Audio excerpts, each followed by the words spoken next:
Plainte, autosaisine du parquet, arrestation, Maître Moussa Diop dans l'œil du cyclone. C'est à la une du quotidien national pour avoir porté des accusations de deal sur une mine de diamants contre certaines personnalités dont le chef de l'État, l'ancien ministre des Mines Aly Ngouille Ndiaye et le patron du groupe Mimran, l'avocat et candidat à l'élection présidentielle est entre les mains de la justice depuis hier. Après ces accusations, le procureur de la République, selon le journal, s'est saisi en instruisant la sûreté urbaine de Dakar pour l'ouverture d'une enquête. Les limiers n'ont pas tardé à accueillir et conduire dans leurs locaux l'ancien directeur général de la société Dakar Demdik. La justice s'emballe. Maître Moussa Diop risque gros, selon la tribune. Dans Vox Populi, le ministère des Mines et de la Géologie précise qu'il n'y a jamais eu de permis d'exploitation de diamants délivré au Sénégal. Les diamants de Maître Moussa Diop sont à rechercher dans une mine de mensonges bruts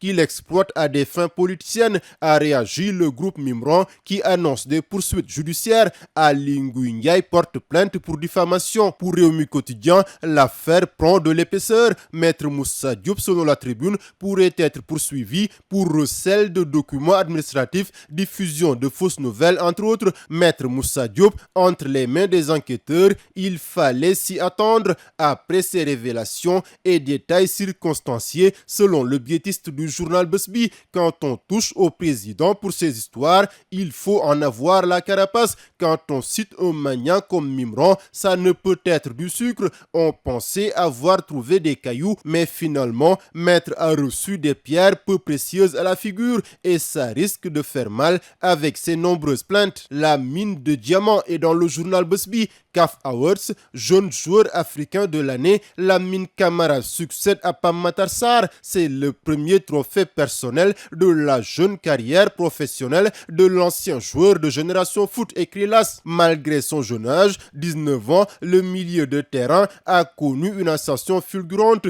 que ce soit en sélection ou en club. Vainqueur du dernier championnat d'Afrique des Nations, il avait conquis tous les observateurs lors de cette compétition. Avec la sélection U20 également, il a guidé ses partenaires vers la victoire en Égypte. Il s'était même vu décerner le trophée du meilleur joueur de la compétition. Ce titre, reçu au Maroc selon le journal, vient ainsi couronner une année exceptionnelle pour l'ancien joueur de Génération Foot.